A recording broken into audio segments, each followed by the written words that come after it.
Chers téléspectateurs, pour la présentation d'aujourd'hui, nous allons vous parler d'un grand personnage de la littérature sénégalaise. Il était poète, écrivain, politicien, et aussi le premier Africain à siéger à l'Académie française.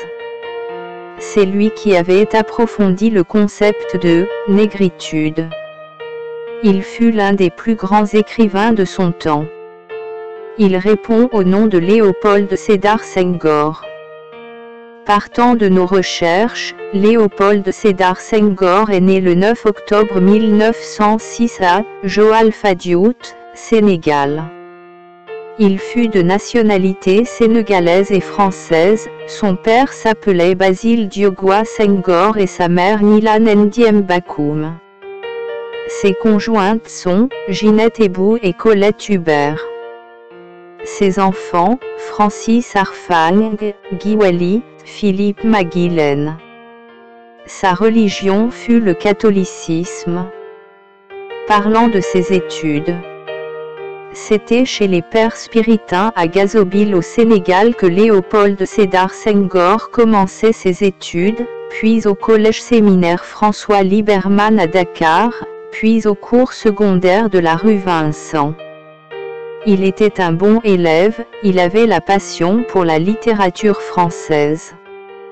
Après la réussite au baccalauréat, sous la recommandation du directeur du lycée et de ses professeurs, Senghor poursuivait ses études en France. Il étudiait en classe préparatoire littéraire au lycée Louis-le-Grand.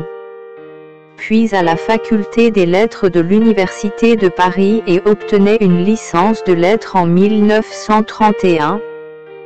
Quelques dates les plus importantes dans la vie de Léopold Sédar Senghor.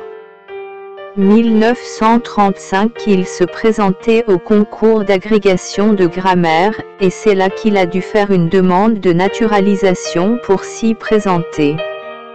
Par la suite, il fut professeur de lettres classiques au lycée Descartes à Tours. 1938, professeur au lycée Marcellin Berthelot de Saint-Maur-des-Fossés, dans la région parisienne. 1939, Senghor fut affecté au 31e régiment d'infanterie coloniale, régiment composé d'Africains. 1940, il fut arrêté et fait prisonnier par les Allemands à la Charité-sur-Loire. 1946-1958, député français, élu dans la circonscription du Sénégal et de la Mauritanie.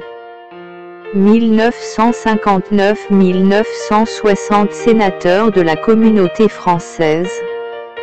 1955-1956, secrétaire d'État à la présidence du Conseil dans le gouvernement Edgar Faure. 1956, maire de Thiais.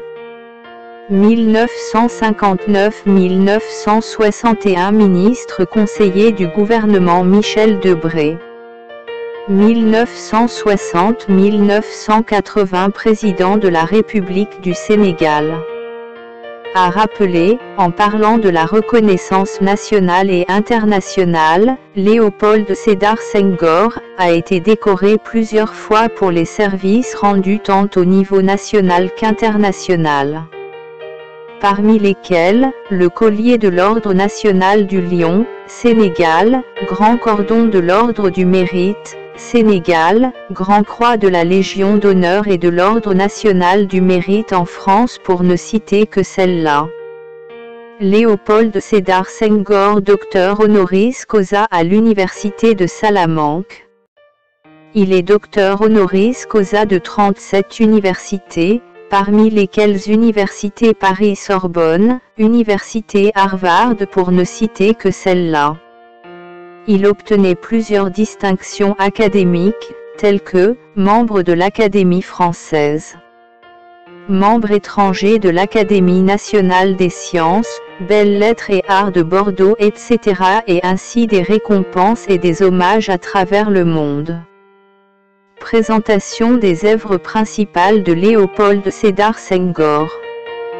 Les œuvres principales de Léopold Sédar Senghor sont Chant d'ombre, 1945. Éthiopique, 1956. Ce que l'homme noir apporte, 1939. Nocturne, 1961. Liberté 1, 2, 3, 4, 1964-1983. Lettres d'hivernage, 1972. Élégie majeure, 1979. Enfin, Léopold Sédar Senghor est mort en décembre 2001, à l'âge de 95 ans, Verson, France. Chers amis, c'est la fin de cette vidéo. Aimez, commentez, abonnez et partagez la vidéo. Je vous dis merci. À la prochaine pour une nouvelle vidéo.